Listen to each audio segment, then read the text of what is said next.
Good morning, Philippines! Good morning mga kabombo! Asin ngunyan, kita na naman nagmag-iiribahan sa tuyang segment na Health and Beauty Tips.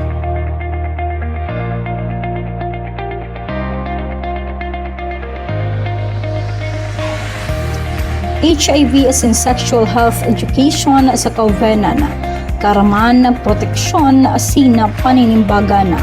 Sa panahon kan marikas na pag-usbong kan teknolohiya asin impormasyong madaling makuha sa sarong pindot sana, nakakamundong isipo na nagtidiner na kulang pa man giraray ang kaaramana kung kadakol ang mga kauvenang Pilipino mapadapit sa indang kalusugang sexual asin ang peligro na darakan HIV.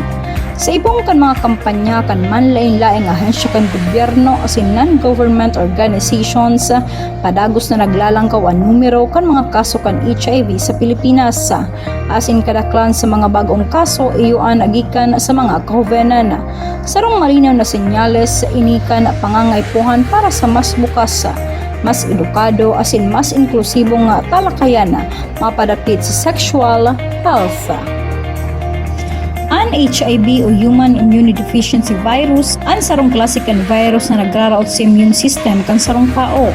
Kung itulos inaagapan, iniyan pwedeng mapuli sa AIDS, sa Acquired Immunodeficiency Syndrome, na iyong huring yugto o kanimpeksyon.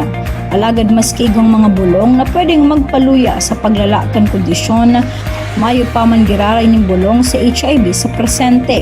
Kaya amana ang tamang karaman asin maagap na pag-iingat ang importante.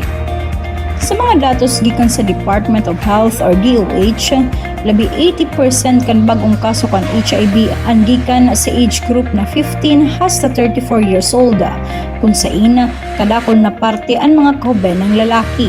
Kadaklan sa mga kasong ini ang nakuha sa paagi kan dai ligtas na pagkikipagtalika. Alagad sa ibong kan alarming na numero, kadakol pa man nagiraray mga kauvenan ang mayong bastanteng karaman mapadapit sa HIV.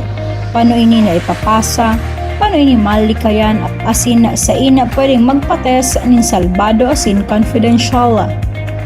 Saro sa mga primerong ugat kan problema, iyon kakulangan kan comprehensive sexuality education sa tuyang nasyon.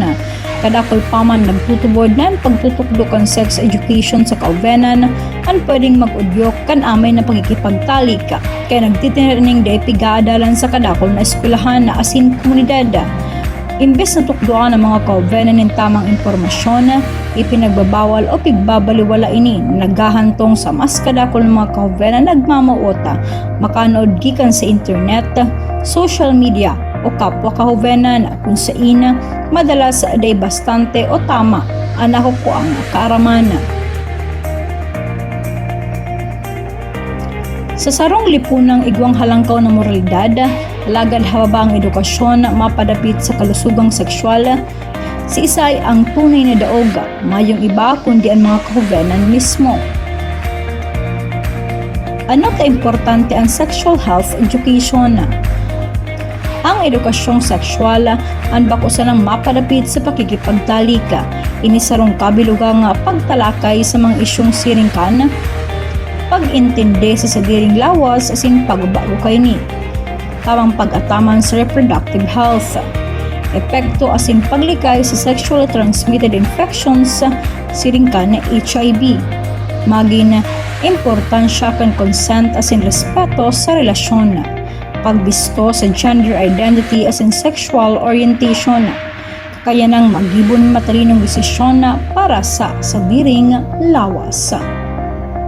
Sa paagi ka na amay na edukasyon, napapakusog ang kauvenan tanganing maging responsable sa indang manghero, malikayan ang peligro asin maintindihan ang tunay na buot sabihon kan kalusugan, bakusan ng pisikal kundi pati emotional asin mental. Mga lakdang pasiring sa solusyon. Kung mauot niya tong malutas ang crisis kan HIV sa mga kauvenan, kay puho na mag-iro bako sana ang gobyerno, kundi pati ang eskwelahan, magurang, simbahan asin ang mismong mga kauvenan. Number 1, pag-ibahan kan comprehensive sexuality education sa kurikulum. Dahil bastante ang pagtalakay sana sa reproductive system. Kay puhan magkaigwan and age-appropriate scientific as in value-based education mapadapit sa sex, HIV as in relasyon. Yaman dyan ang libreng HIV testing as in confidential counseling services. Importante na igong salbado as in confidential na lugar ang mga covenant kung saan sinda pwedeng magpates, maghapot, as in maghagad ng tabang kung kinakaipuhan. Yaman dyan ang pag-training sa mga paratukdo as in magurang. Kadalasan, ang mga paratukdo o magurang ang naiilang o kulang sa kaaraman tanganing pag-adalan ang sexual health. Dapat sindang tawaan ng bastanteng training tanganing maging epektibong tagapagtukdo asin tagapayo. Siringman, gamito ng social media sa tamang paagi. Imbis na pabayaang maligaw nin salang impormasyon ang mga kaubenan, gamiton ang social media como plataforma kan tama asin makabuluang impormasyon mapadapit sa sexual health. Siringman, pag-normalize kan ulayan mapadapit sa HIV asin sexualidad. Kung ang ulayan mapadapit sa sex ang inepigdetrato como sensitibo, mas magiging bukas ang kauvenan sa paghahapot, pag-aadal asin paglikaya. Bakong kasupgan ang mapadapit sa HIV, asin urog naman na bakong kasalaan ang pagmamuot na makanood, mapadapit sa kalusugang sexual. Ang tunay na kasupgan iyo ang pagpikit kan mata asin pagbungog-bungogan sa problemang padikit-dikit na gagadan sa tuyang kauvenan. Ang edukasyon ang bakong pagrayo sa kamarayan kundi pagrani sa katoohan asin kasalbaduhan. Sa lambang kauvenan na igong bastanting kaaraman, sarong buhay ang nasasalbara. Sa lambang para tukdo asin magurang na preparadong magdog asin magtukdo, sarong pader kan kasupgan ang napapasa. Asin sa lambang lipunang preparadong akapo ng edukasyon como sandata kontra sa HIV, ang sarong mas ligtas asin mas malusog na futuro ang nabibilog. Tandaan na di dapat katakutan o ikasupog ang pag-urulay sa sexual health. Imbes, dapat ining maging parte kang edukasyon kan lambang kaubenang Pilipino.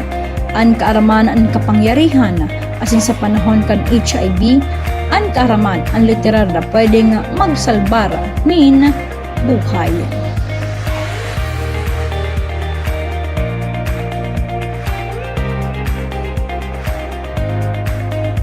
Asin niyan sa tuyang health and beauty tips, lugod nagkaigo ka mo ni mga kaaraman tungkol sa tuyang segment. Ini si Bombo Angelica Basquinya para sa Bombo Radio Philippines, the #1 and most trusted source of news and information, Basta Radio. Bombo!